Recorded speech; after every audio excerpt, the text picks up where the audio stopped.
नमस्कार, आदाब। Crime petrol the burning cases श्रृंखला के आज के एपिसोड में आप सबका स्वागत है।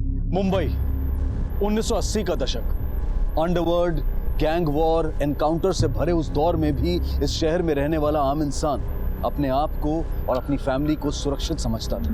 1990 बॉम्ब ब्लास्ट और सांप्रदायिक दंगों के इस दौर में पहली बार मुंबईकर के मन में डर ने जन्म लिया, लेकिन फिर भी कहीं ना कहीं सुरक्षित होने की भावना तब भी बरकरार थी। सन 2000 इस दशक में भी इस शहर में काफी हद तक लोग और खासकर महिलाएं अपने आप को सुरक्षित समझते थे, लेकिन क्या आज हम इस शहर में अपने आप को उतना सुरक्षित महसूस करते हैं? एक सर्वेक्षण के अनुसार मुंबई पूरी दुनिया में सुरक्षा के मामले में 123वें स्थान पर है। Police helplines, advance technology, mobile phones होने के बावजूद पिछले कुछ सालों में हम बढ़ती हुई क्राइम रेट को रोकने में क्यों असफल रहे हैं?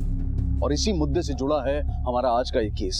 एक वक्त ऐसा भी था जब मुंबई शहर पूरे देश में सबसे ज्यादा सुरक्षित समझा जाता था, लेकिन उसी शहर में जब रात के सिर्फ 10:30 बजे भरी सड़क पर 2 युवाओं का बेरहमी से कत्ल कर दिया जाता है, तो एक आम इंसान के मन में रह रहकर यह सवाल उठता है कि क्या यह शहर मेरे लिए, मेरे परिवार के लिए सुरक्षित है?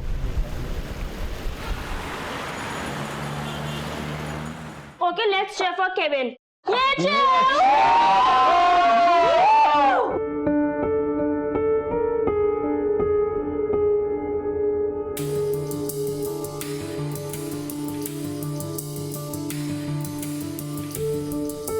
Like he had all the time in the world. What a shot! What a shot! 132. क्या सिक्स मारा है? ए लिली, मैं बोला था ना तेरे को कि धोनी खेलेगा तो मैच अपन ही जीतेगा। वो सब ठीक है डेविड, लेकिन इंडिया जीतेगा तो भी तुमको एक और ड्रिंक नहीं मिलेगा। Do you understand? That's a boundary. This is celebration time. Small one. Pitched up to.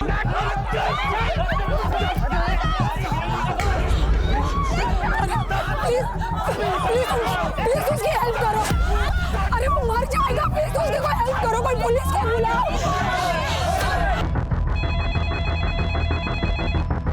Hello sir, ये ओशियोरा के रेस्टोरेंट बार के वहाँ पे झगड़ा हो रहा है सर।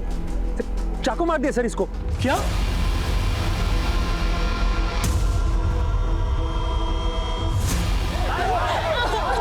Please, Marina, छोड़ दो प्लीज, प्लीज बचा लो ना, प्लीज मर जाएंगे ना, प्लीज बचा लो, please please call the police, मर जाएंगे ना, प्लीज कॉल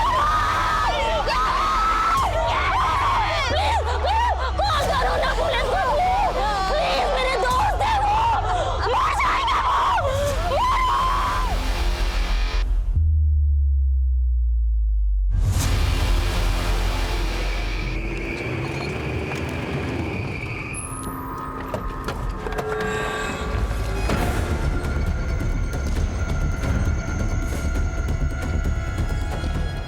क्या दो पूछताछ करो सच्चा सर।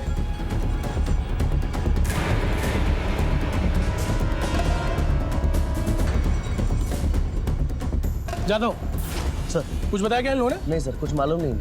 ये पूरा फुटपाथ सील करो और फोटोग्राफर और पंचनामा टीम को बुलाओ। सर कांस्टेबल्स को बोलो कि ये सीसीटीवी फुटेज भी चेक करें। Yes sir.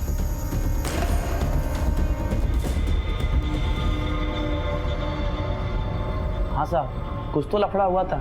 10-12 लोग थे और 2 लोगों को बहुत मारा। आज मैच थी ना, कस्टमर बहुत ज्यादा थे, बाहर से बहुत आवाज आ रही थी। जब मैं बाहर गया तो वहाँ कोई नहीं था। सॉरी साहब, कस्टमर बिल पे करके बाहर जाके क्या करते हैं ये मुझे नहीं आइडिया। हाँ, पान वाले की दुकान के पास कुछ हुआ था, उसे पता हो। मतलब तुम्हारे बार के बाहर इतनी बड़ी घटना हो गई और तुम लोगों ने कुछ नहीं देखा? देखा नहीं या बताना नहीं चाह रहे? वो लोग रिक्शे में डाल के लेके गए। 2 लड़के 3-4 लड़के लोग थे। रिक्शे से लेकर के गए, इसका मतलब आसपास के किसी हॉस्पिटल में लेकर के गए होंगे। एक काम करो, आसपास के सभी हॉस्पिटल्स को कांटेक्ट करो। Yes sir. सर पान वाले का कुछ पता नहीं, उसकी दुकान और फोन दोनों बंद है। हेलो, हाँ बल्लू। अरे यार, एक बहुत बड़ी गड़बड़ हो गई यार। अरे वरुण, अच्छा सुन सुन सुन सुन सुन सुन सुन एक मिनट वरुण। सुनो, हाँ क्या बोला डॉक्टर से? एक मिनट हाँ। कौन? अरे अंकल वरुण, केविन कहाँ है? क्या हुआ मायरा? केविन किधर है? सर कांस्टेबल ने बताया है कि रेस्टोरेंट के सीसीटीवी कैमरा वर्किंग कंडीशन में नहीं है। क्यों? कोई टेक्निकल इशू है सर। लेकिन एक बात है सर, जब ये कांड हुआ तो बहुत से लोग यहाँ थे, लेकिन किसी को भी जानकारी नहीं है। जानकारी है नहीं वो, या वो लोग देना नहीं चाह रहे। हेलो वरुण, तुम लोग तो पार्टी करने गया था, क्या हुआ? डॉक्टर साहब, दोनों बच्चे लोग ठीक तो है ना? देखिए, हमने बहुत कोशिश की। रोहन चौहान अभी तक आईसीयू में है, but I am sorry. Kevin D'Souza काफी जख्मी था, हमने उसे बचाने की बहुत कोशिश की, लेकिन बड़े अफसोस के साथ कहना पड़ रहा है कि हम उसे बचा नहीं पाए।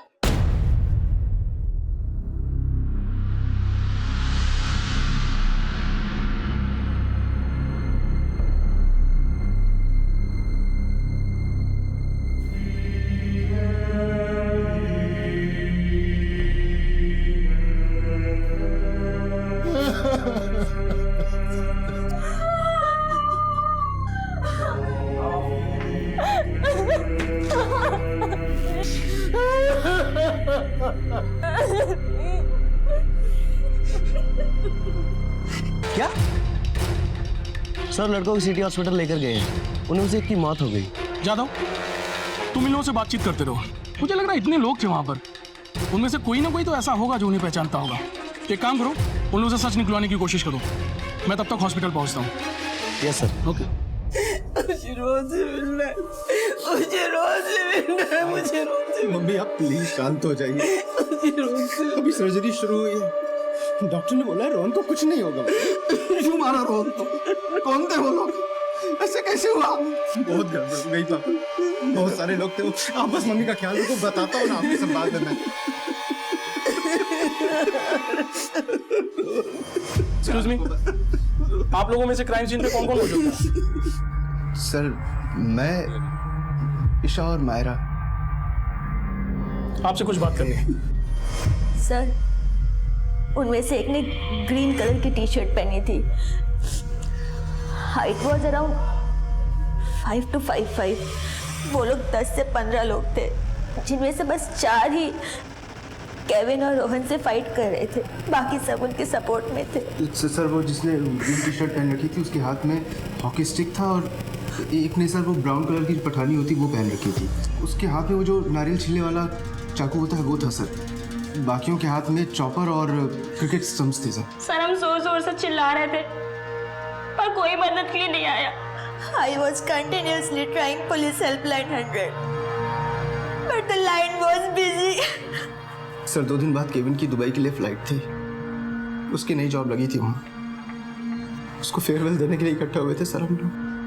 And sir, it all started जब उन लोग ने मायरा को गंदी तरह छुआ था और गंदे कमेंट्स पास किए। सर, उसमें से एक को मैंने ग्लास फेंक के मारा था, उसके सर पे काफी चोट भी आई थी। हाँ बोलो जादव। सर, रेस्टोरेंट के वेटर से पता चला है कि हमलावर इसी आसपास के एरिया के हैं। एरिया में कई बार देखा गया उन्हें। हमें भी यहाँ से कुछ इन्फॉर्मेशन मिली उनके बारे में, और जिस तरीके का हुलिया बताया जा रहा है, उन लोगों का पास के सिद्धार्थ नगर बस्ती से होने के चांसेस ज्यादा है। जादव, तुम एक काम करो, एक टीम को लेकर के उस बस्ती में जाओ। उनके कहीं भाग जाने से पहले हमें उन तक पहुंचना होगा। एक बात और जादव, उनमें से एक के माथे पर ग्लास से मारा गया है, तो एरिया के सभी डॉक्टर्स को कांटेक्ट करो। अगर चोट लगी है तो ट्रीटमेंट कहीं ना कहीं तो करवाई होगी। जो भी डाउटफुल लगे उन सबको अरेस्ट करो।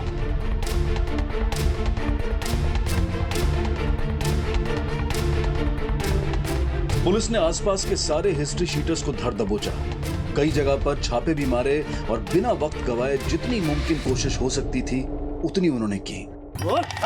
हमारे बच्चों को ऐसे नहीं उठा सकते, कोई सबूत है आपके पास? देखिए, अगर आप लोगों के बच्चे बेकसूर हैं तो उन्हें कुछ नहीं होगा। हमने उन्हें सिर्फ पूछताछ के लिए बुलाया और किसी को भी अरेस्ट नहीं किया। आप लोगों को मालूम होना चाहिए 2 जवान बंदों को बेरहमी से मारा गया। उनमें से एक की मौत हो गई है और दूसरा हॉस्पिटल में भर्ती है। तो प्लीज प्लीज हमें हमारा काम शांति से करने दीजिए। जादव, इस पूरे एरिया को छान मारो, जिस किसी के भी माथे पर चोट का निशान मिले उसे फौरन हिरासत में लो। देखो, मुझे पता है कि तुम लोग ऐसी हरकत कर नहीं सकते। अगर तुम लोगों को कुछ भी पता है तो अभी के अभी बता दो, मैं तुम लोग को फौरन छोड़ दूंगा। साहब, कुछ देर पहले वो अमन और उसको दोस्तों को जाते हुए देखा था। सादिक, क्या हुआ मन्या? चल, लड़ा करने का है। लेकिन हुआ क्या रे अमन? अरे छोका लोग मारा मेरे को। क्या? हाँ। मुझे हाथ लगाया? हाँ। कौन थे लौंडे? पता नहीं, टाइटोपे वाले थे और मुझे अंग्रेजी में गाली दे रहे थे। साला, आजकल ये व्हाइट कलर वाले अपने को कुछ ज्यादा शाना समझने लगे। चल, उनकी साड़ पत्ती उतारते हैं अभी। चल ना, आजा।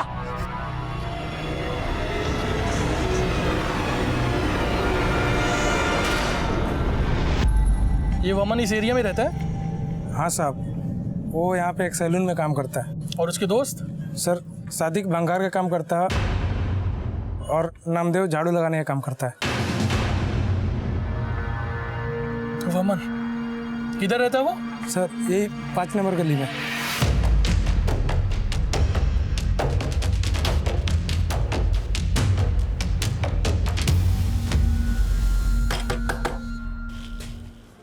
वमन? हाँ साहब। साहब हुआ क्या? अरे मैंने क्या किया साहब? साहब मैं कसम खा के कह रहा है, मैंने कुछ नहीं किया। आज रात 10 से 10:30 के बीच में कहाँ था तू?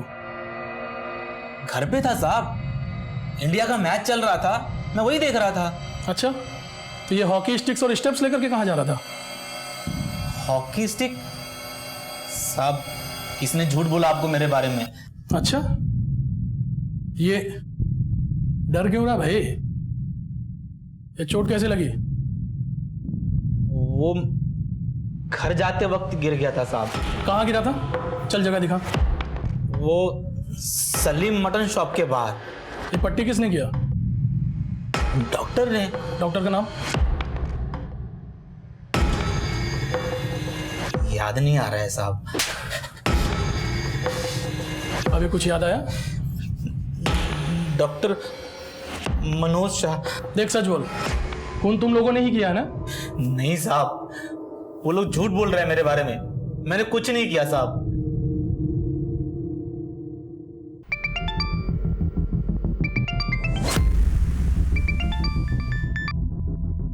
हेलो डॉक्टर साहब, आज रात 10 से 11 के बीच में कोई ऐसा पेशेंट आया था जिसके सर पे चोट लगी हो? हाँ हाँ, 2-3 लोग लेकर आए थे उसे मेरे पास। उनमें से किसी ने कुछ ये बताया कि उसके सर पे चोट कैसे लगी थी? हाँ, किसी ने उसे कांच का गिलास फेंक कर मारा था। जख्म काफी गहरा था, तो जख्म के अंदर कांच के गिलास के पार्टिकल्स मिले मुझे काफी। ओके, थैंक यू डॉक्टर साहब।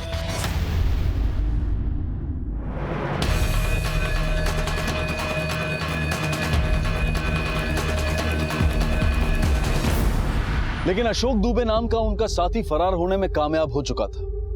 अब सवाल यह था कि आखिर उस रात उस रेस्टोरेंट के बाहर ऐसा क्या हुआ था कि जिसमें 23 साल के केविन डिसूजा को अपनी जान गंवानी पड़ी और 29 साल का रोहन चौहान हॉस्पिटल में जिंदगी और मौत के बीच जूझ रहा था। रात 10:30 बजे का वक्त था। चहल पहल के रहते इतने संगीन जुर्म की वारदात हुई। मौका वारदात पर कई लोग मौजूद थे, पर किसी ने भी पुलिस की मदद नहीं की और गवाही देने के लिए भी आगे नहीं आए। दूसरे दिन पुलिस ने इन 3 आरोपियों को अदालत के सामने पेश किया और केस को पुख्ता बनाने के लिए 14 दिन की पुलिस कस्टडी की मांग की, जो कि अदालत ने मंजूर कर दी। इसी बीच एक ऐसी घटना घटी जिससे इस केस ने एक नया मोड़ ले लिया। केस के इन्वेस्टिगेटिंग ऑफिसर ने इस केस को स्ट्रांग बनाने के लिए रोहन का स्टेटमेंट लेने की कोशिश की। रोहन उस वक्त भी क्रिटिकल कंडीशन में था। इंक्वायरी के 2 दिन बाद ही रोहन की इंटरनल ब्लीडिंग बढ़ने के कारण उसकी मौत हो गई। केस की इन्वेस्टिगेशन बड़ी ही धीमी गति से चल रही थी। लगभग 15 दिनों के बाद भी पुलिस के हाथ कोई पुख्ता सबूत नहीं लग पाया। केविन के पिता डेविड डिसूजा ने यह देखकर स्टेट मिनिस्टर से मिलकर अपनी कुछ मांगे उनके सामने रखी। पहली मांग थी कि यह केस फास्ट ट्रैक कोर्ट में चलाया जाए। दूसरी मांग थी कि कई मुश्किल केस सॉल्व करने वाले सीनियर पुलिस इंस्पेक्टर देवलेकर को इस केस की इन्वेस्टिगेशन के लिए अपॉइंट किया जाए। और तीसरी मांग थी कि पब्लिक प्रोसिक्यूटर उद्धव निमकर को ये केस लड़ने की जिम्मेदारी सौंपी जाए। आदरणीय होम मिनिस्टर साहब ने केविन के पिता की ये तीनों मांगे मंजूर की।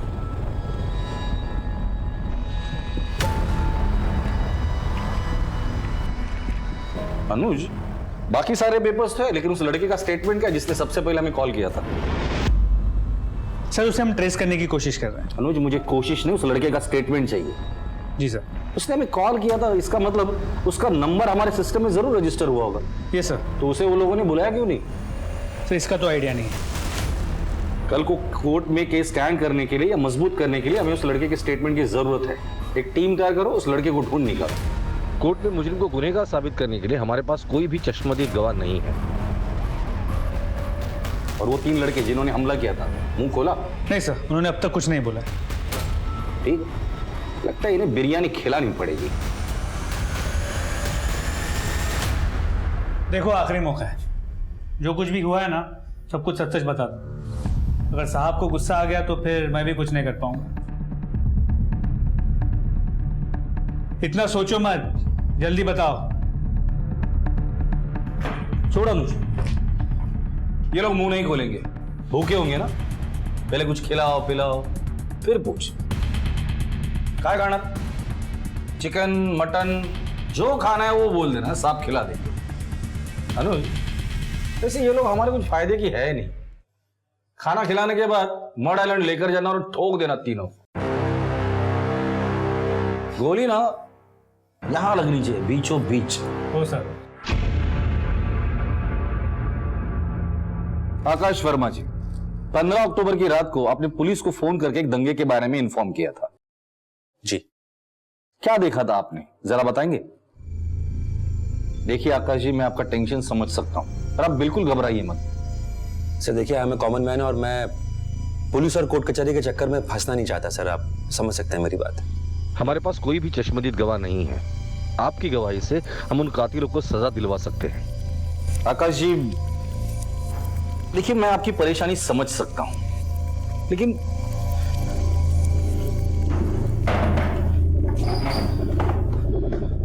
आकाश जी, अगर आप जैसे पढ़े लिखे लोग ये सब बातें सोचते बैठेंगे तो और लोगों से हम क्या उम्मीद रखेंगे? जरा सोचिए, 2 मासूम लोगों की जान गई है।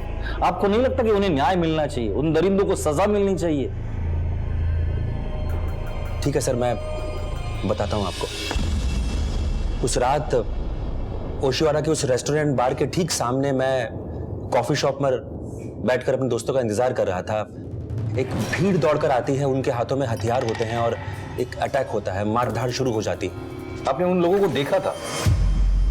सर थोड़ा दूर था, मैं 60-70 मीटर की दूरी पे ठीक सामने कॉफी शॉप था, नजदीक नहीं था तो अच्छे से देख नहीं पाया। लेकिन अगर मैं उनको सामने खड़ा कर दूंगा तो क्या आप उन्हें पहचान पाएंगे, आइडेंटिफाई कर सकते हैं? कोशिश कर सकता हूं सर। आपने जो कुछ भी हमें बताया आप कोर्ट में आके बता सकते हैं।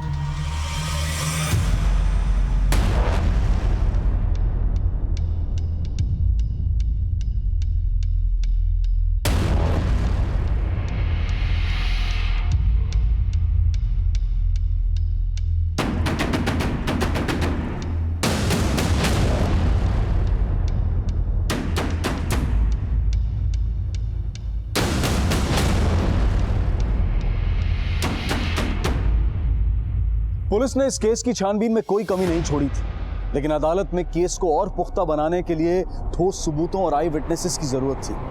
वैसे तो वो बहुत सारे थे, लेकिन कोई भी सामने आकर पुलिस का साथ देने के लिए तैयार नहीं था, और इसी वजह से पुलिस की तरफ से चार्जशीट फाइल होकर भी इस केस को अदालत तक पहुंचने में 1 साल लग गया।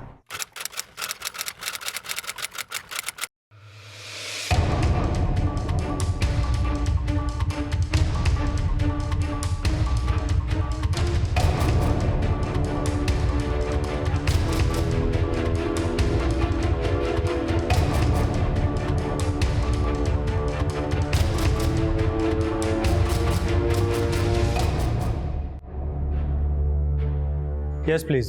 You may start your proceedings.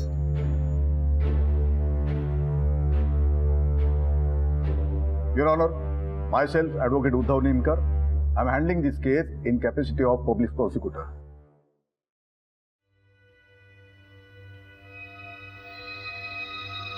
Your Honor, myself, Advocate Vijay Bhatt, Advocate Hamid Ansari, Advocate Jasmine Dawawala, and Advocate Hiten Patel will argue for defense.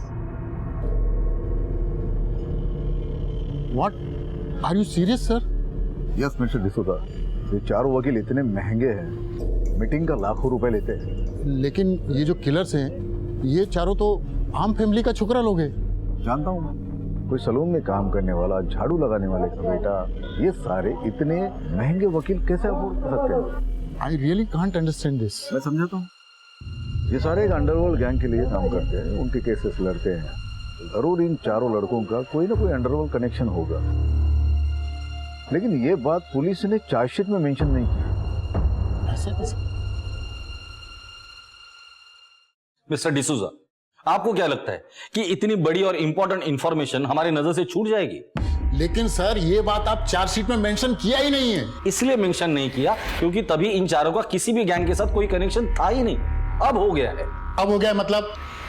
जब इन चारों को मर्डर केस में जुडिशियल कस्टडी हुई थी, तब वहां उनका स्वागत हुआ था।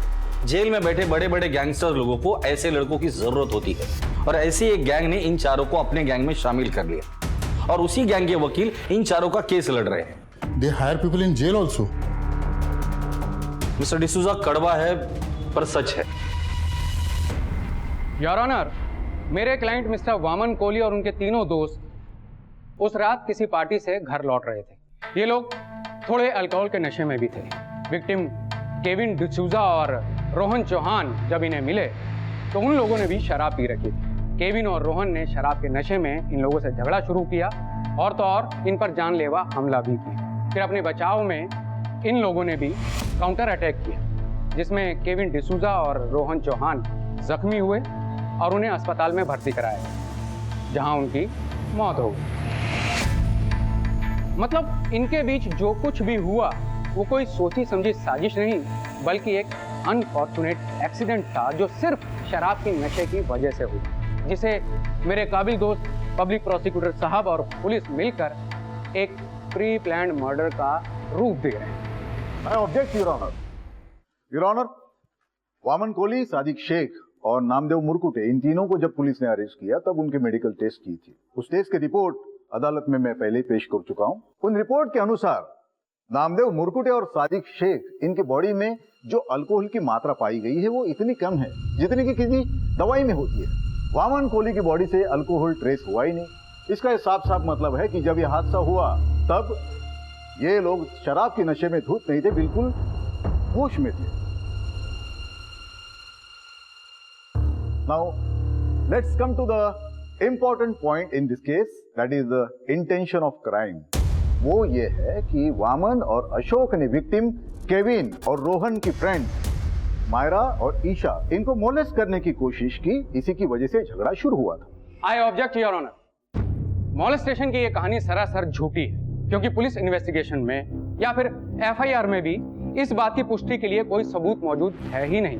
ये सिर्फ प्रोसिक्यूशन और पुलिस की एक मनगढ़ंत कहानी है। वहां मॉलेस्टेशन जैसी कोई बात हो ही नहीं थी। दरअसल केविन और रोहन की महिला दोस्तों ने मेरे क्लाइंट वामन और उनके दोस्तों पर लोअर इकोनॉमी क्लास होने पर गंदे कमेंट्स पास किए थे, जो इस झगड़े की अहम वजह थी। मिस मायरा अल्मेडा, 15 अक्टूबर की रात को जब यह हादसा हुआ तब आप ओशिवरा के रेस्टोरेंट एंड बार में मौजूद थी? जी हाँ। अब कोर्ट को यह बताइए कि उस रात एग्जैक्टली क्या हुआ था? उस रात हम सब वहाँ केविन का न्यू जॉब सेलिब्रेट करने गए थे। डिनर के बाद जब हम... क्या आप में से किसी ने भी अल्कोहल का कंजम्पशन किया था? Yes, but not much. Bill pay करने के बाद जब हम वहाँ से निकल रहे थे तो मैं और ईशा लेडीज वॉशरूम गए। वॉशरूम बंद था तो हम दोनों बाहर वेट कर रहे थे।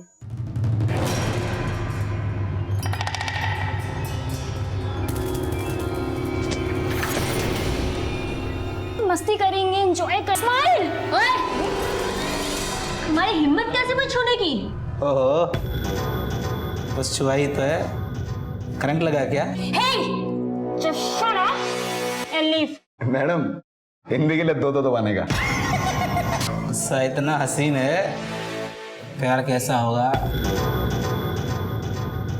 आती है क्या? अरे घर खाली है अपना। सर, उसके बाद हम बाहर आए और अपने दोस्तों को ये बात बताई। अरे वो ऊपर मवाली लड़के थे ना, उन लोगों ने मायरा को गंदी तरह टच किया था। कौन थे वो लड़के? अरे वो ऊपर यही थे वो लड़के। तुमने अभी इस लड़की को छुआ? How dare you! गलती से हाथ लगा, सॉरी बोला मैडम को। तो क्या मेहरबानी किया क्या? अब हाथ जोड़ माफी मांग फिर से। ए बच्चे, बोला ना भाई ने, सॉरी मांगा ना, मांगा ना, तो फिर कमती हो, चल निकल यहाँ से। हाँ, सीधी तरह बात कर, नहीं तो क्या रे? क्या उखाड़ेगा तू मेरा? हैं? लड़की के सामने में हीरो बन रहा है? बे समझाना अभी। तूने हाथ लगाया मेरे को? हाथ लगाया? इधर ही रोक। अगर मर्द का बच्चा है ना, इधर ही रोक। मैं तो बताता है, चीज रख देगा तेरे को। मर्द का बच्चा ही नहीं रोक। और मैं बता देगा तेरे को। ए सादिक! और फिर ये लोग वहां से चले गए। हमें लगा मामला खत्म हो गया, लेकिन 10-15 मिनट बाद ये लोग 10-12 लोगों को लेकर आए और फिर केविन और रोहन को... योर ऑनर, मायरा ने तो मेरी इस बात को बहुत ही अच्छे और आसान तरीके से साबित कर दिया है कि केविन ने ही झगड़े की पहल की थी और इन लोगों ने अल्कोहल यानी शराब भी पी थी। इससे ये बात साफ होती है कि केविन और रोहन ने मेरे क्लाइंट वामन, सादिक, नामदेव और अशोक को अपने बचाव के लिए हमला करने पर मजबूर किया।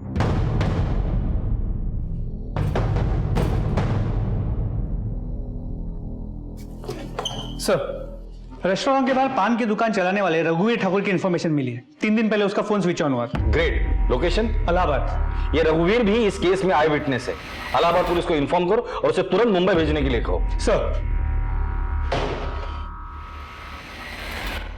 वामन कोहली, 15 अक्टूबर की रात को तुम रेस्टोरेंट का वॉशरूम यूज करने गए थे? हाँ जी। कौन था तुम्हारे साथ में? मेरा दोस्त अशोक दुबे। वामन कोहली के साथ में इनका दोस्त अशोक दुबे भी था। इन 2 लड़कियों को पहचानते? जी। कैसे? ये भी उस रात वहां पर थी। वहां पर? मतलब? रेस्टोरेंट के अंदर, वॉशरूम के बाहर। जहां पर तुमने उनको छेड़ा, उनको छुआ, करेक्ट? नहीं, ये गलत है। सही गलत क्या है उसका फैसला अदालत करेगी। तुम सिर्फ उस रात को जो कुछ भी हुआ है वो सच सच बता दो। उस रात हम पेशाब करने के लिए रेस्टोरेंट के अंदर गए।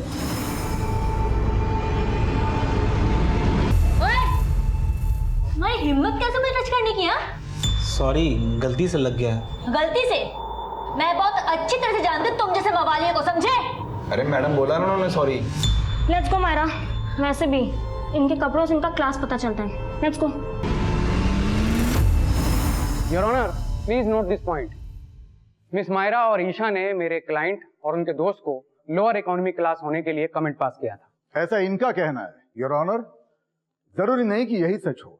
Your honour, in that case मुझे मिस मायरा को क्रॉस एग्जामिन करने की इजाजत दी जाए। मिस मायरा अल्मेडा को विटनेस बॉक्स में बुलाया जाए। मिस मायरा, आप अक्सर अपने दोस्तों के साथ पार्टीज में जाती हैं? जी हाँ। और वहां उनके साथ शराब भी पीती?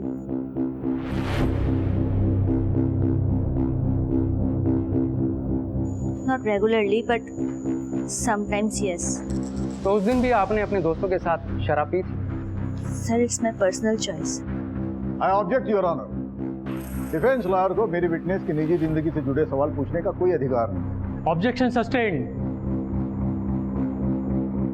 मिस मायरा, आपने बताया कि मेरे क्लाइंट वामन कोहली और अशोक दुबे ने आपके साथ बदतमीजी की या आपको मोलेस्ट करने की कोशिश की? कोशिश नहीं की, इन्होंने मुझे मोलेस्ट किया। एग्जैक्टली उन्होंने किया क्या था?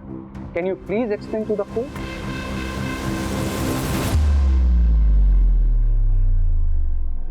They touched me. कहां पर? पीछे, on my back. पीछे मतलब आपकी पीठ पे?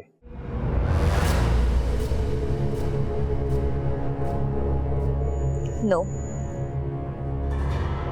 On my bum.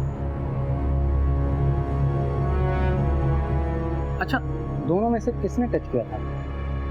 I don't know exactly, but इन्हीं में से कोई था। लेकिन आप ये सब कैसे कह सकते हैं? हो सकता है कि कोई तीसरा आदमी आपको टच करके पीछे से निकल गया हो और आपने मेरे क्लाइंट्स को देखा और ये समझा या गलतफहमी पाल ली कि इन्होंने ही आपको टच किया।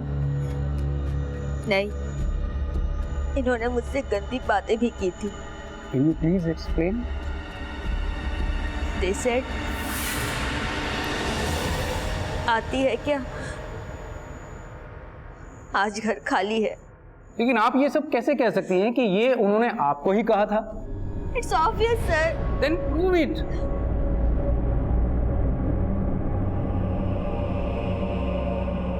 I object, Your Honor. Defence lawyer मेरे विटनेस को ऑकवर्ड करने की कोशिश कर रहे हैं। वामन कोहली और अशोक दुबे ने लड़कियों के साथ छेड़खानी की थी और उन्हें मोलेस्ट करने की कोशिश की थी। इस बात के कोई भी पुख्ता सबूत पुलिस और पब्लिक प्रोसिक्यूटर के पास नहीं थे। मायरा अल्मेडा और ईशा विजयकर से भरी अदालत में ऐसे ऐसे सवाल पूछे गए जिनका जवाब देना शायद ही कोई लड़की पसंद करे। केविन के पिता डेविड डिसूजा की रिक्वेस्ट पर इस केस को एक स्पेशल वुमेन कोर्ट में चलाए जाने के आदेश दिए गए। इसी दौरान इस केस से जुड़े एक अहम गवाह आकाश वर्मा को अदालत में पेश किया गया, जिनकी गवाही पर पब्लिक प्रोसिक्यूटर और पुलिस दोनों काफी हद तक निर्भर थे। एक भी आई विटनेस ना होने के कारण केस दिन ब दिन कमजोर होता जा रहा था।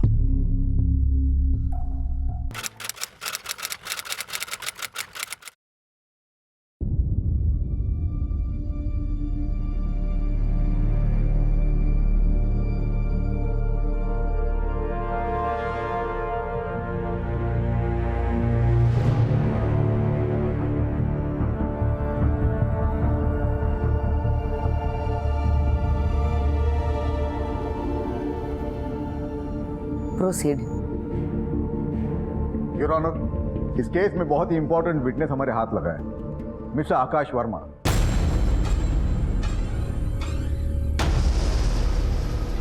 मैं मिस्टर आकाश वर्मा को विटनेस बॉक्स में बुलाने की इजाजत चाहता हूं। इजाजत है। मिस्टर आकाश वर्मा, क्या आप ही ने पुलिस को फोन किया था? जी, मैंने फोन किया था पुलिस को। उस रात आप मौका वारदात पर मौजूद थे? बिल्कुल, मैं वहां मौजूद था। I object your honour. Your honour, इस बात को सही या गलत साबित करने के लिए मैं भी मिस्टर आकाश वर्मा से कुछ सवाल जवाब करने की इजाजत चाहता हूँ। इजाजत है। Thank you your honour. Mister Akash Verma, ये बताइए कि आप करते क्या हैं? I am a software engineer.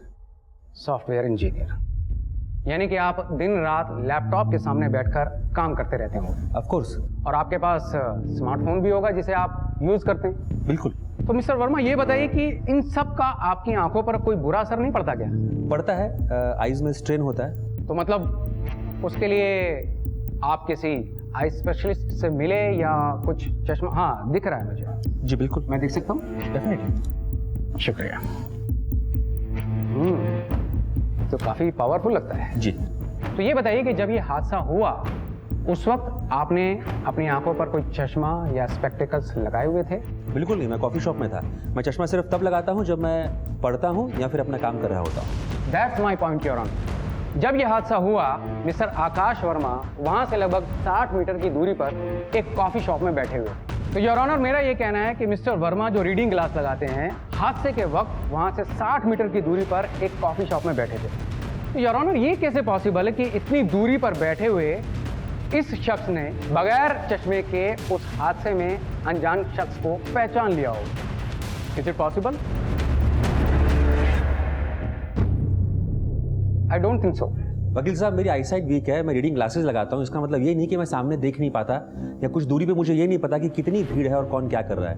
Madam, मैंने उस हादसे को देखा, पुलिस को फोन किया और ये सुना भी मैंने कि वहाँ पे झगड़ा चल रहा है, कोई किसी को मार रहा है। मिस्टर वर्मा, जितनी पावर का आप चश्मा लगाते हैं उससे साबित होता है कि ये पॉसिबल ही नहीं है कि 60 मीटर की दूरी पर आप किसी दंगे में अनजान शख्स को पहचान लें। आप बिल्कुल गलत बोल रहे हैं। Correct? That's all your honour.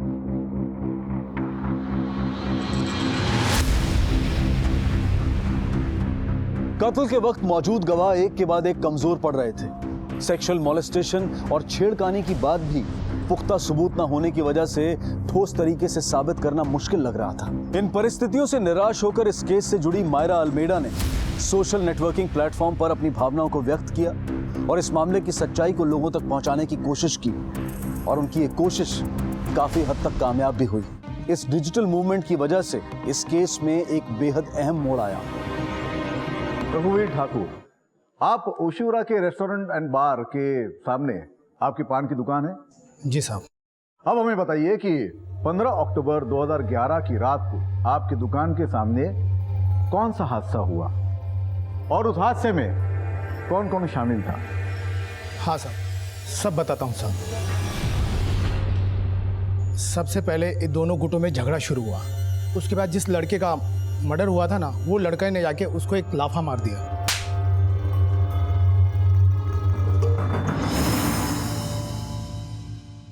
Hello sir, मैं दिल्ली से रागिनी चोपड़ा बोल रही हूँ।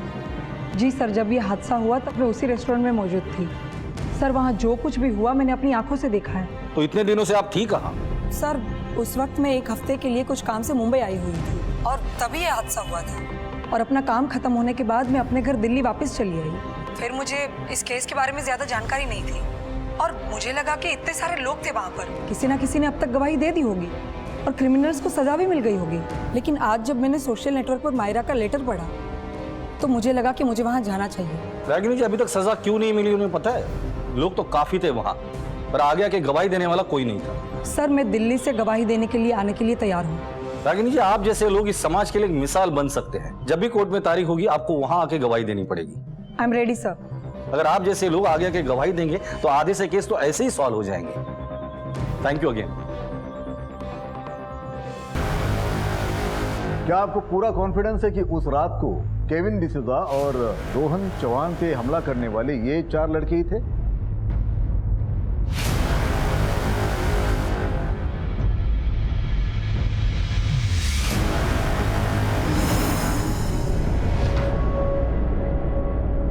बहुत चर्बी चढ़ी है तुम लोगों को। अभी दिखाता हूँ सब भाईगिरी क्या होती है। कौन सा? प्लीज छोड़ दो, प्लीज बचाओ, मैं क्या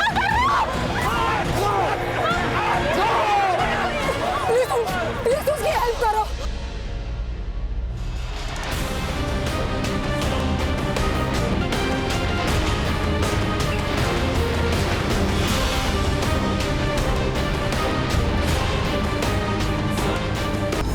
जी sir, I am sure about my statement.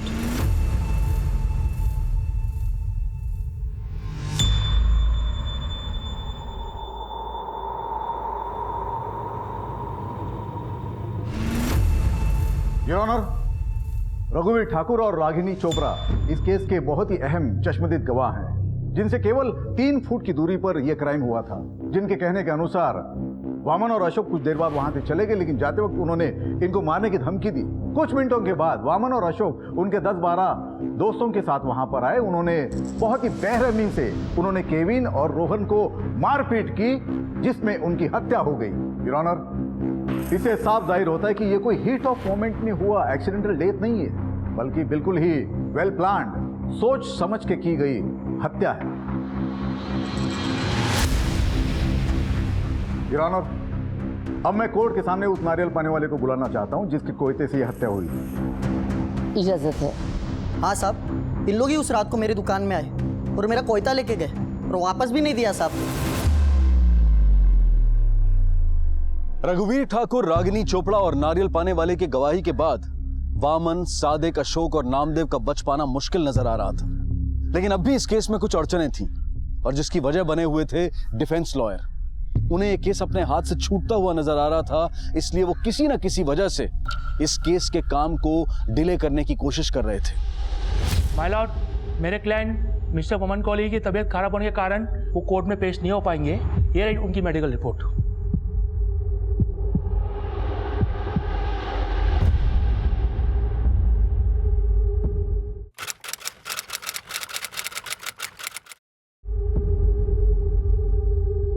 Your honour, मैं तहे दिल से माफ़ी मांगते हुए ये कहना चाहता हूँ कि हमारे साथी वकील मिस्टर दवावाला अपने किसी निजी काम की वजह से आज कोर्ट में नहीं आ पाए।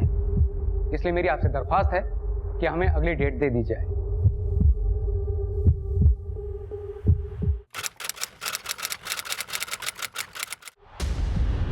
योर ऑनर, मेरे मुवक्किल सादिक शेख आज कोर्ट नहीं आ पाएंगे क्योंकि उनकी आंखों में इन्फेक्शन है। तो मैं आपसे अगली तारीख की रिक्वेस्ट करता हूँ। कोर्ट की कार्रवाई अगली तारीख तक मुलतवी की जाती है।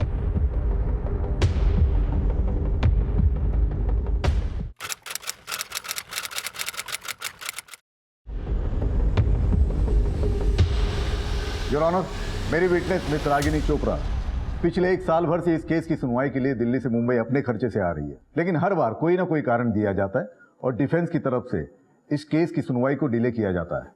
मेरी विटनेस मिस रागिनी चोपड़ा की कोर्ट से दरख्वास्त है कि उनके दिल्ली आने जाने का खर्चा डिफेंस की तरफ से किया जाए। ये उसके पेपर्स।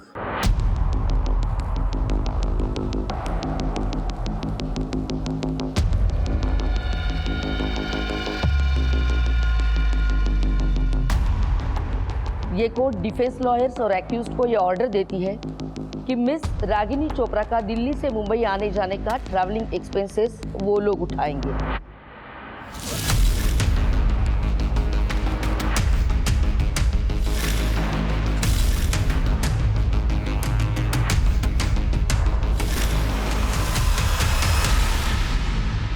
लेकिन जज साहिबा के सामने डिफेंस की ये डिले टैक्टिक्स ज्यादा दिनों तक काम नहीं कर पाई, लेकिन फिर भी इस केस को पूरा होने में और वर्डिक्ट आने में लगभग 5 साल लग गए। मिस्टर डेविड, कल इस केस का वर्डिक्ट आने वाला है, आप कोर्ट से क्या उम्मीद रखते हैं? I expect severe punishment but not death penalty. तो क्या आपको लगता है इस केस में आपके बेटे को इंसाफ मिलेगा? I trust my judicial system.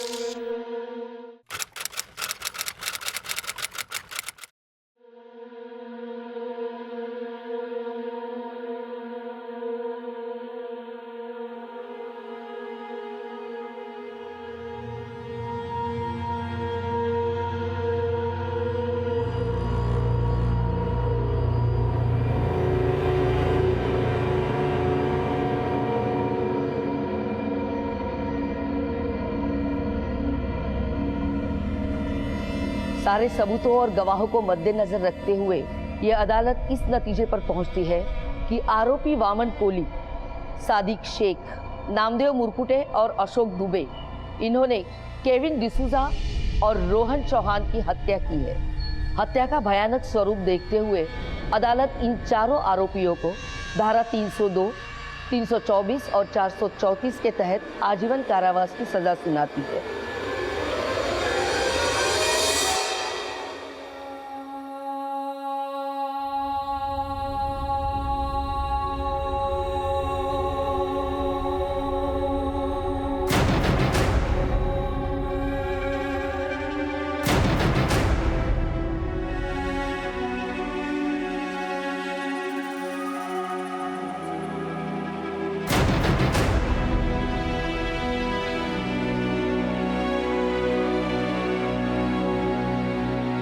Ragini Chopra ने कर दिखाया समाज को कि अगर एक आम इंसान चाहे तो वो बड़े से बड़े मामले में भी किस तरह का बदलाव ला सकता है। क्या हम फिर से आज वो 30 साल पहले वाली सुरक्षा की भावना इस शहर में रहने वाले हर इंसान के मन में जगा पाएंगे, जहां हर कोई, चाहे वो स्त्री हो या पुरुष, इस हवा में खुलकर चैन की सांस ले सके?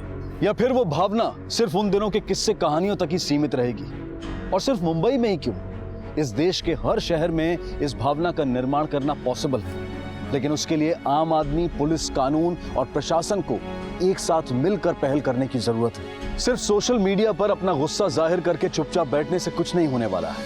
अगर अपने अपने शहर का हर व्यक्ति अपनी तरफ से कोशिश करे तो बदलाव लाना मुश्किल नहीं है। इसी विचार के साथ अब मैं अनूप सोनी आपसे विदा लेता हूं।